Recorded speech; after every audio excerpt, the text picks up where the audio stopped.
They gave me a call, the doctors, they asked me for an interview, like what did you do?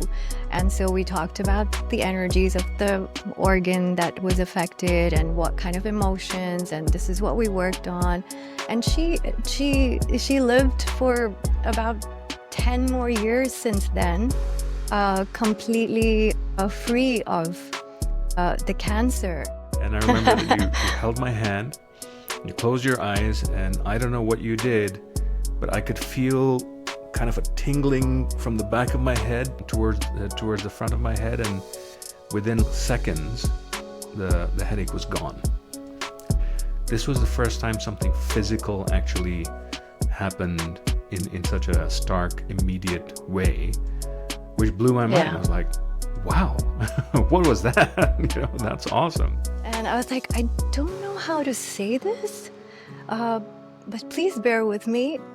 Is there something related to your stomach? Because I don't pick up the energies of your stomach. And this person sat up, they were lying down, they sat up, and they were like, what?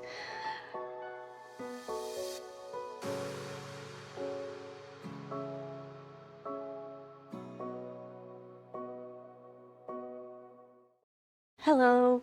Hello. How you doing today? I'm good. How are you? I'm good. So what are we talking about today? So since last time we spoke about the Zimmy origin story, I thought it'd be a really good idea if we spoke about your healing modalities that you've been using for the last 16 years, if that's okay with you. Yeah, sure. I mean, I love to talk about what I do. Awesome. Easy. Okay. So yeah, I mean, my biggest love in all of the modalities that I have studied and I practiced over the past 16 years is still clinical hypnotherapy. Mm-hmm. But apart from that, I started with NLP, which is neuro-linguistic programming, which includes a lot of how we talk to ourselves, how our neurology works with how we connect with ourselves. It's about transactional analysis, how we play roles in different relationships, how we transact, and how that expresses parts of us, the child, the adult, the wise one, things like that. I also am quite, I guess, attached to energy healing because clinical hypnotherapy is quite scientific. And energy healing is just fascinating for It's me. more intuitive, right? Rather than... Mm-hmm. Absolutely. More intuitive. And that's what I kind of grew into once I felt that I am doing the clinical hypnotherapy part well. It gave me the confidence to connect more with energy healing, which is includes like modalities, like what I studied was Reiki and pranic healing and theta healing. But I, through that, discovered that I have kind of my own way of processing it and using this modality. So I've kind of, over the years, made it my own in some ways, but the basic principles are all the same. It's about the chakras and how they get blocked and affected by our emotions, by our experiences, how they affect our physical body, our mental health. I also practice Akashic Records reading, which is connecting to your soul family, your ancestors, your guides, your masters, your higher self, like higher consciousness, basically, and getting some guidance, advice, encouragement, love from that realm. And also access consciousness, which is all about these pressure points on your head, which almost disarm certain beliefs and programs that have been held for a long time. So they're all kind of a little bit different, but all lead to similar things, which is basically healing in many aspects of us. I believe that generally healing modalities are kind of overlapping, but they are divided into mental, physical, emotional, and spiritual. You know, like mental basically being like CBT, which is cognitive behavior therapy, which is basically psychology, talking about things, reframing things, more talk therapy.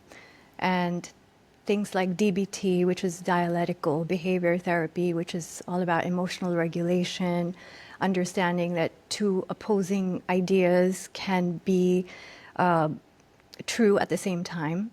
Like you can feel anger, but also shame, you know, which seems like opposing, but it's so that we can embrace more of ourselves and be more than one thing, let's say, or feel below the topmost emotion, let's say, to go deeper. And then there are physical modalities, which are called somatic, which is this comes from the Greek word soma, which means body. And so somatic modalities are like grounding, breath work, movement-based things, dance, yoga, acupuncture, acupressure, to release things that are held in the body. Emotional modalities, which include the energy healing, Reiki, pranic, theta, there's so many others. Like, you know, I hope everyone who's listening or watching understands that I'm not covering everything, but it seems to me, and again, this is my opinion, that they are kind of, you know, across these categories, but they do overlap as well. And then spiritual ones like meditation, chanting, prayer, transpersonal or existential counseling. And when it comes to clinical hypnotherapy, regression to past lives, to your childhood, which connects you to your higher self, which for me is the spiritual element that comes out of certain modalities. So, yeah, I've studied quite a few, got called into and interested in quite a few, and some of them pulled me all the way through to the end, to, you know, the completion of the highest certifications. Some of them I picked up what I needed to, but that was enough. But clinical hypnotherapy is, I feel, almost covers all of these mental, physical, emotional, and spiritual, depending on what your objective is and what you're looking for. And sometimes you can actually get more than what you're looking for, you know? Like you're Right. looking to heal or sort out or understand one thing, but it ends up healing something physical. You have an example of that. Yeah, I do. I remember we were having our hypnotherapy session, you know, 15 years ago or whatever it was, and after we finished the session and we were talking about some of the experiences that I was having and some of the thoughts, and you know, kind of recapping the session itself, I had this headache, and when I get that kind of a headache, it doesn't just go away. If I don't take a couple of pills for it, then it will just stay, and even going to bed and waking up in the morning, I'll still have the headache. So that's something I've struggled with my whole life. And in that session, when that happened, I was kind of rubbing my head, and you had asked me, you know, what's going on, and I said, I have this headache. Don't worry about it. I'm gonna take some pills, and you know, it'll go away in a couple of hours, and that's just normal. That's how it is. So not to worry about it. And then you said, no, let's do something about it now. I was like, okay, well, what could you do? And I remember that you held my hand, you closed your eyes, and I don't know what you did, but I could feel kind of a tingling from the back of my head towards the front of my head, and within like seconds, the headache was gone. And that was the first time that anything like that had ever happened. First of all, second of all, that was like the big, whoa, something real just happened. It wasn't just, Because the hypnotherapy, you're talking about, your experiences and your past, and we did a lot of these kinds of things at the start. I don't remember exactly what the sequence was, but it felt more like therapy. It felt more like talk therapy and kind of delving into deep emotions and history and past and all this kind of stuff. But this was the first time something physical actually happened in such a stark, immediate way, which blew my mind. Yeah. I was like, wow, what was that? That's awesome. And Yeah. that's what really kind of made me realize for the first time that, yeah, this is something real that's happening over here. Right. Yeah, that's for people who kind of do this, it's just normal. Yeah, it's just energy, just kind of in your mind through your hands, channel some energy, move it out, and it's done. But yeah, people do get very surprised pleasantly and like almost mind blown at times Yeah. when something like this happens in a session, when they're kind of feeling some strong emotions, even within a hypnotherapy session. And I just ask them, where do you feel it? Put your hand there. And then I say, can I put my hand there? And really, it's to kind of get their attention there so that they're not scared of it, that they're not running Right. from it, but also with love and just with, I guess, holding that space, you are able to help them release it as well, And they get so shocked, like, where did it go? What happened? It's really nice. I love it. I love a little bit of drama, entertainment, magic. What does that feel like to you? The energy, the Yeah. way What that what it is what is moves. the what is that sensing of the energy, the use of it, the interaction with other people when you're in that moment doing what you're doing? What does that feel like to you? Wow. Okay. So the way that I process it, obviously, everyone will process it differently. There's tons of amazing healing practitioners when it comes to energy. But the way that I could describe it is like, when you go into a restaurant and there's this background music playing, like instrumental, and it's at a decent volume where you can hear it, but it's not like, overpowering your conversations, and you're just talking and focusing on the conversation. And then imagine something changes in the music. Either it becomes from instrumental to actual songs with words and stuff, or the volume goes louder, or if something interferes with the sound system. Right. That's how I sense energies with people, which is not necessarily in the physical body, just their general energy. Like when I connect with someone, and this is, thankfully, I've been able to control it in a way that I can switch it on and off, like in sessions, so that I'm not always kind of overwhelmed with everyone's soundtrack, of emotions and energy. So what the energy, how when you're frustrated, your energy shifts, like you people around you can kind of tell, even Yeah. if you don't say anything. Or when you're happy, when you're, we all kind of have a soundtrack and it changes all the time. So for me, when people come and they're talking to me in a session, there's a certain soundtrack that's playing. And when they talk about something which they might not even realize is so heavy or dense within them or painful, the soundtrack changes, it shifts. For me, I'm a very auditory person, so for me it's not like I'm hearing sounds, but for me it's the easiest way to describe it in an auditory manner. So that's when I'm listening to the words, but then I'm listening to that music or that sense of energy, of frequency kind of changing, becoming louder or different.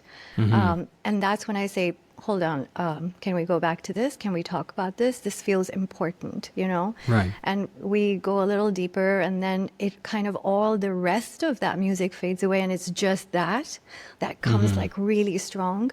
and it's ready. That, to me, it means it's ready. And this is all, of course, through years of practice, right? This Right. is how I sense things, because obviously I'm holding the space. I'm actually listening to what they're saying, making notes. At the same time, I'm kind of picking up all of this background stuff, which then becomes foreground stuff. And then once we release it or heal it or talk about it, process it, it kind of goes low, and then their general music will come up. So it's that's how it feels to me.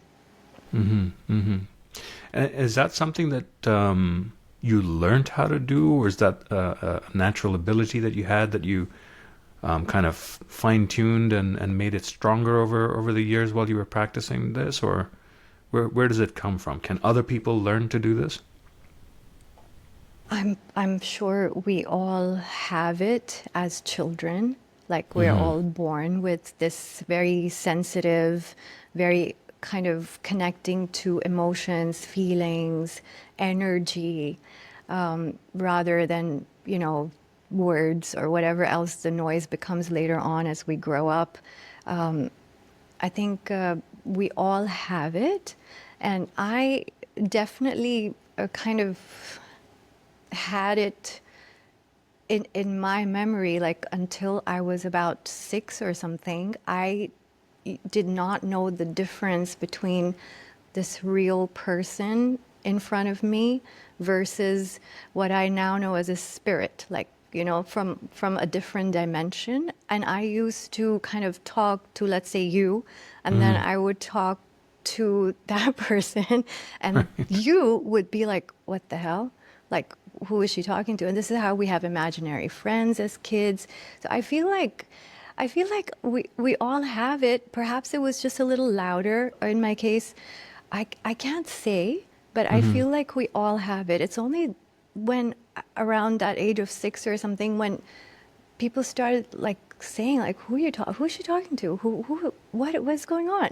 And then I actually almost forced myself to say, okay, this person can't see this person, but this person can see this person. What's the difference? And I realized, excuse me, I realized that the spirit realm was a little bit holographic. It wasn't as dense. It wasn't as solid Right. as what the real people are. So I kind of had to discern at a very young age within myself, because people were already calling me weird. Of course, at that age, in those times, in the 70s and early 80s, nobody knew about autism or neurodivergence or anything of that sort. And I have always been neurodivergent. It's just that it wasn't a thing. And so people just kind of used to call me weird and Yeah. awkward. So I had to kind of almost force myself to make that discernment, figure out what I'm supposed to do when and where. And so I almost kind of stopped myself from interacting with the lighter, which I used to, in my mind, say, these are the lighter people, these are the solid people, And I kind of stopped. I started ignoring them, and I think as you ignore them, they kind of fade. They're not there to bother you or anything. It's just a different dimension. Is overlapping with ours, and they're just there, kind of in their own realm. But if you can see them, they will talk to you, and they never kind of said anything bad or scary or anything. They were just any uncle, auntie, To me, it was just normal until I stopped and became normal-ish. I don't know how good I got at that. I don't think very good, but yeah. So I feel like we all have it. And for me, it all kind of started coming back once I connected more with myself and with, my paralysis and how it led to healing and all of that. So it almost kind of just opened the gates again for me to start sensing that. And so with people, I sense energies in two ways. One is the one I just described, which is their general energy.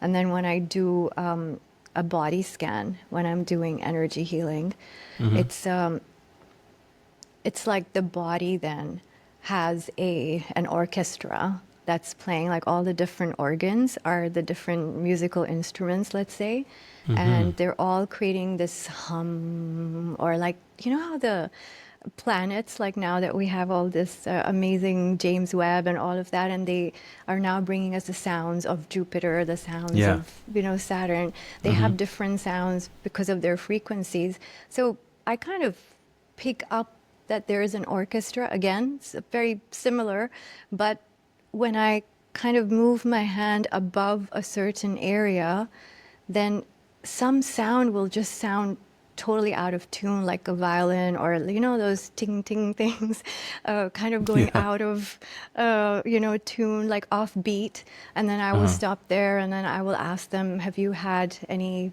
problems with your stomach, or your, you know, this or that, your eyes? And that's where we kind of go then, because each organ holds an emotion. If it's too heavy, then it will start creating illnesses. So a lot of our, you know, body, our physical illnesses and ailments and discomforts come from the emotions that are being processed and are too many to process. So that leads to then not just physical, but then emotional healing, and they do feel the difference in the physical body. Hi everyone! We just wanted to take a quick moment to thank you for being here with us at the Epiphany Dialogues, where curiosity meets consciousness. If you're enjoying this episode, please hit the like button, follow, subscribe, and share with like-minded people. And you're also welcome to join our conversation. If you have an epiphany to share, please leave us a comment or email us. Details are in the description below. And with that, back to the episode. So tell me about some memorable case, some memorable client that you might have had, that you've had this experience with and you were able to sense something. I mean, I'm really, really fortunate to have lots, you know. Right. But I think the ones that come to mind are a couple of times I have been able to direct people's attention to something is not looking right in this part of the body. If you have insurance, if you're comfortable with it, I might be completely wrong, but could you get a test? And they have tested, and it turns out there is something which would not have come up, Wow. you know, so soon, but it was stage 1, let's say cancer, Oh or my gosh. a tumor that is benign, but it would cause problems, and they were able to, you know, sort those things out beforehand. That's happened. There was this one, and this is quite early on when I started doing this work. So, you know, you're not entirely so trusting of yourself. You're still asking, like, should I say this? Should I not? Like, is this Right. weird? Yeah. You know?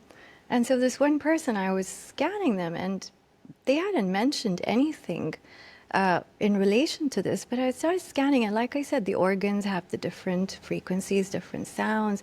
I come to the place where the stomach usually is, and it's a vacuum. Like, I don't pick up anything. It's as if one instrument is missing in this Right. orchestra, and I'm like, I took a deep breath and questioned myself. And I was like, I don't know how to say this, but please bear with me. Is there something related to your stomach? Because I don't pick up the energies of your stomach. And this person sat up. They were lying down. They sat up, you know, and they were like, what? I had to have a stomach bypass 13 years ago. I'd kind of forgotten about it and, you know, didn't mention it when we spoke about health and stuff. But oh my God, yeah, I don't have a stomach. You know, Wow. it's just kind of my esophagus connects into my small intestine. And I was like, I was so moved by that. I mean, they Right. were mind blown, but so was I.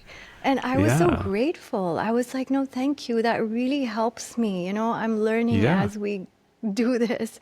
And this really helps me to be more confident and Right. asking these kind of questions that may sound weird. So, you know, these things like keep happening. Honestly, there have been stage 4 cancers that have gone into remission where there was no hope from the doctors. I got My goodness. interviewed by Johns Hopkins because one of their patients, they could not believe that the treatment that they were doing was not supposed to work this fast. So they asked the lady, and she was a bit shy. She was hesitant because, like, who believes in hypnotherapy, right? Right. And her Right. son actually said, "No, Mom, tell them what you've been doing because this apparently is something, you know, very strange." And she kind of told them, and they were like, "Oh, wow, okay." I mean, of course, in the West, even, you know, 10 years ago, it was still quite accepted, but not practiced Right. at that time so much. But they gave me a call, the doctors. They asked me for an interview, like, what did you do? And so we talked about the energies of the organ that was affected and what kind of emotions, and this is what we worked on. And she lived for about 10 more years since then, Right. completely free of the cancer. And she Amazing. passed from something else, you know. Like, it's just, but you know, there's one person and that comes to my mind, which not necessarily energy healing related, but just general therapy related. That is almost my most favorite story to think about and reminisce. So this person contacted me at the face of it, a normal straight guy living in a different country where it's acceptable to not be straight if, you know, that's not your leaning.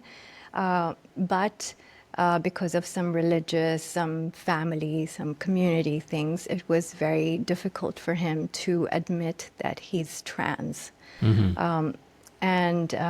But it was a big part of him. And he had heard from a friend. He was visiting in Dubai. He said, "I want to meet you." And we met and we talked about it. And he was a dad. He had a son. And there was a lot, you know, to kind of hold him back. But this was something very real within him. It was a part of him that was very, very real and dear to him, that he wanted to explore, that he wanted to become more comfortable with expressing. And so we did some work. Most of it was online because he didn't live here. And the next time he was visiting, I asked him to, and he had never dressed up as his alter ego apart from in his own private space when no one is around. Right. And I asked him to bring everything that he needs because I want to meet her, the alter ego. I said, it's not a session. I just want to catch up. I just want to meet. Like, I didn't even charge for Right. that. It was just kind of like, let's catch up. He came with a carry case, like a bag, gave him the therapy room, which had a bathroom. I said, take your time. Just let me know when you're done. And about half an hour or so later, she steps out. All like beautiful and radiant and like shy as well. And we had a couple of drinks, we talked, we chatted, and I was so curious about her. Tell me about yourself. How would you describe yourself as a person? What do you like? What do you love? What are your dreams? You know? And she said, I want to be free. I want to go out on the streets like me. I want to feel safe doing that, and I want to feel proud. I don't want to be hidden.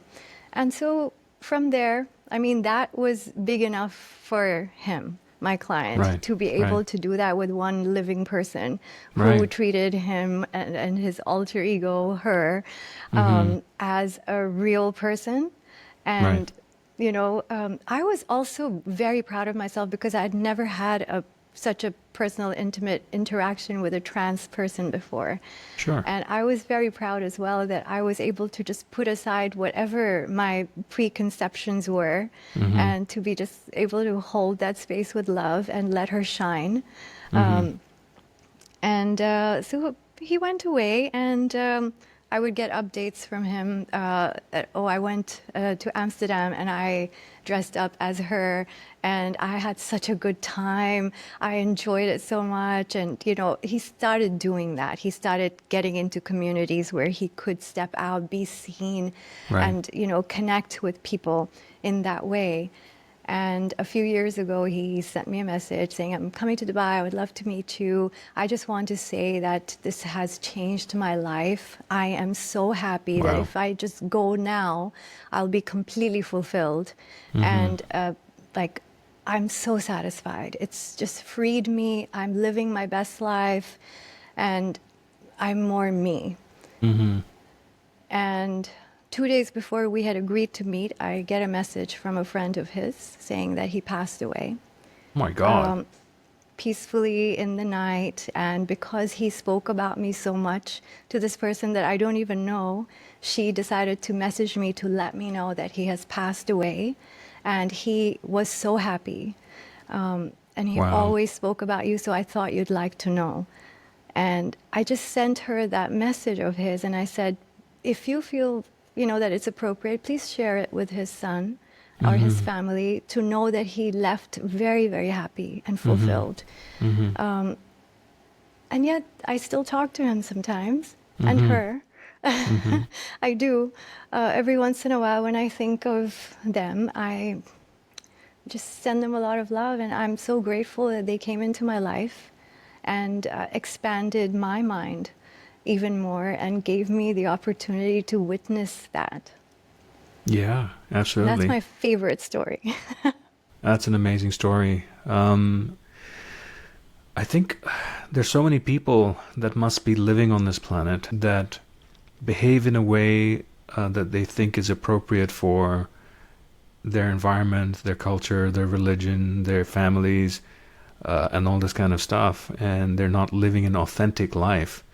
And for a lot of them, I imagine it must feel very trapping. And they don't see how to get out of that situation. They don't see how to get out of that world that they've constructed around themselves, or they've had to construct around themselves. So for you to have let them out of that cage and be free, help them realize that there was much more joy to be found living an authentic life, and they were able to do that. So that's fantastic. That's incredible. Yeah, it just made his everyday life, like even his job where nobody knew, where he Sure. kept up, you know, everything as it was, his time with his family, his time, you know, like everything became more beautiful for him, and he became more present while doing that, just because he could experience the other part as well, you know. Incredible. It's not a lot to ask.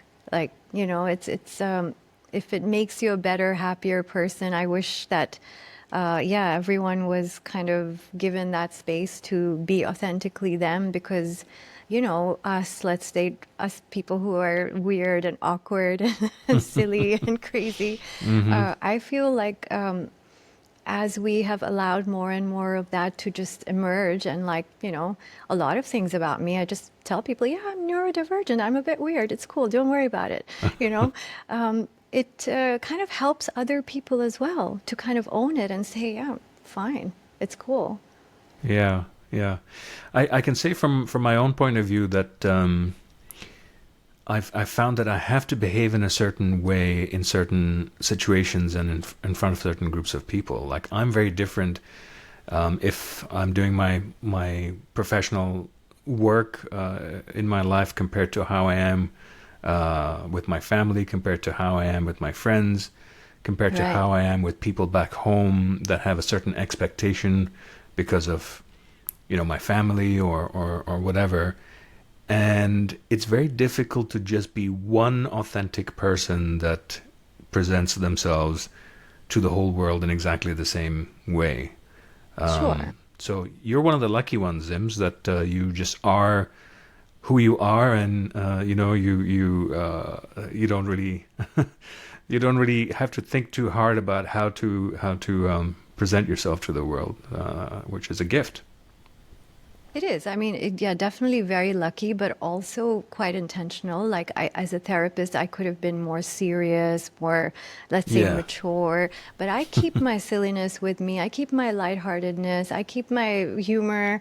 I present myself, and I do talk about myself when it is appropriate to share with people.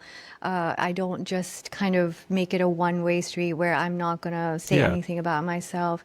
So it has been intentional for me because for me, it's always been that I also need to be there 100%, and I also need to feel like myself, so Yeah. that noise also is not part of what I'm doing. So I can really focus on you, but just being who I am. Of course, I mean, in some areas you are a little more serious, and some areas you are a little more silly. Sure. Like let's say with my family, I used to be, not anymore. Now I'm just who I am, and that's about it, you know. But yeah, it takes I would say, if anyone kind of wants to start on becoming this one authentic person with some shades here and there, of course, but still fully whole, just start with what seems to be the next safest space to do that in, and then the next, Right. and then the next, right?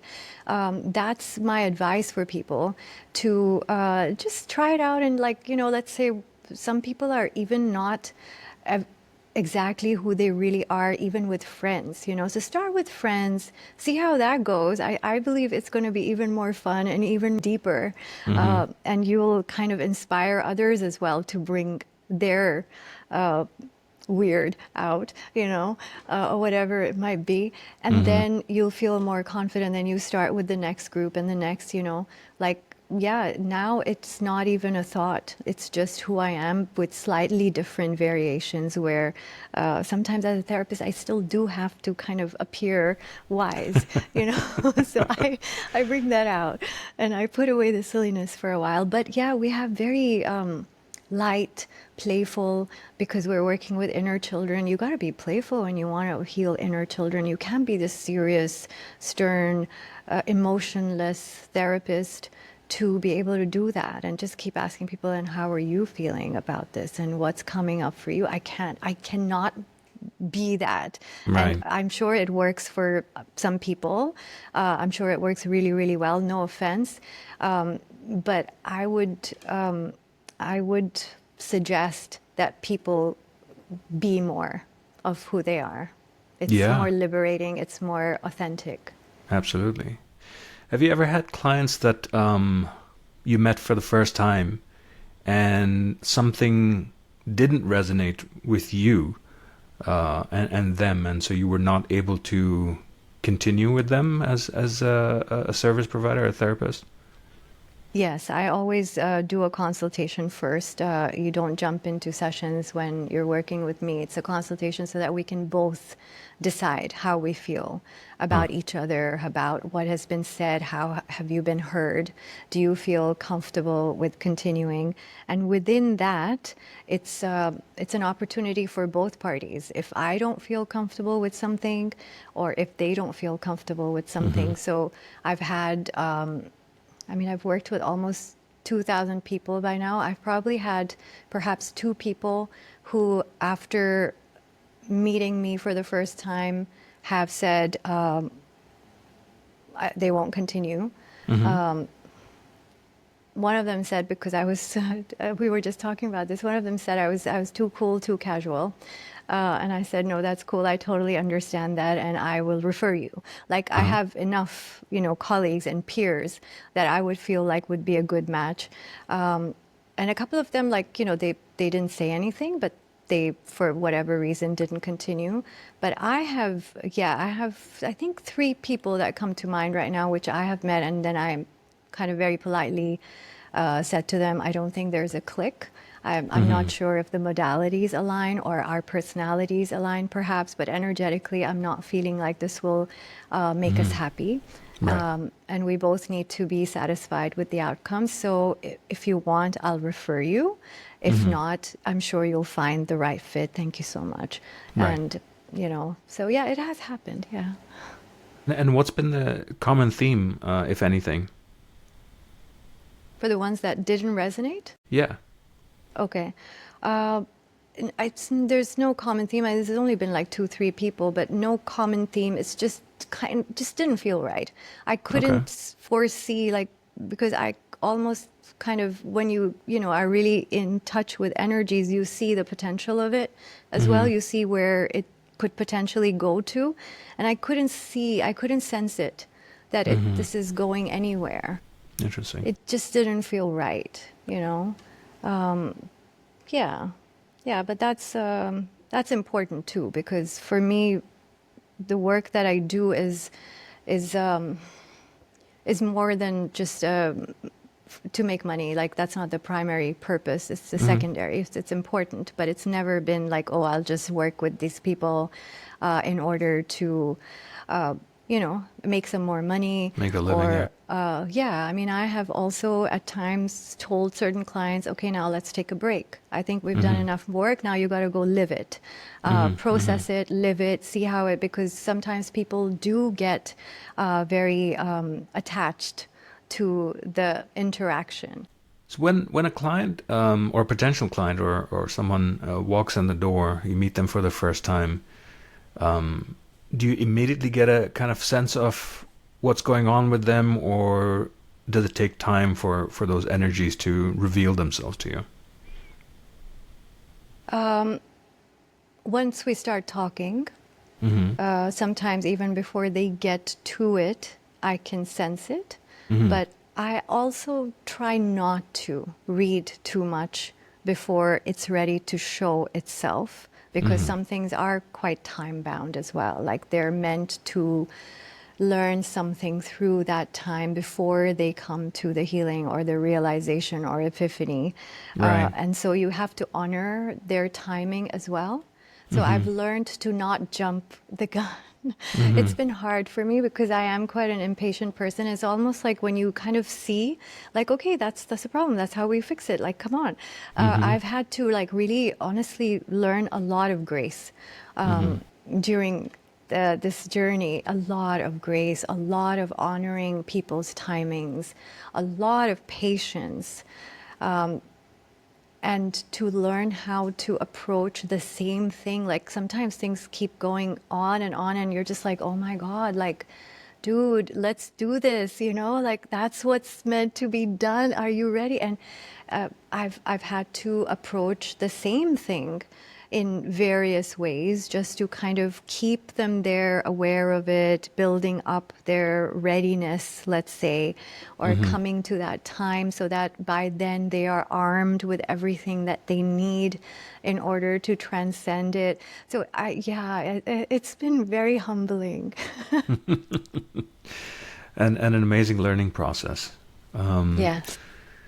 Thank you so much for sharing your information and your background on all the different modalities that you practice. And if our viewers want to know more, they can reach out to us, and I'm sure that we can answer some more questions for them. And if they have any insights of their own about different things that we've talked about on this episode, once again, please reach out, follow us, and we'd love to hear from you. Good to see you, Zims. Absolutely. Thank you so much. Good to see you. See you soon. See you soon. Take care. Take care. Bye.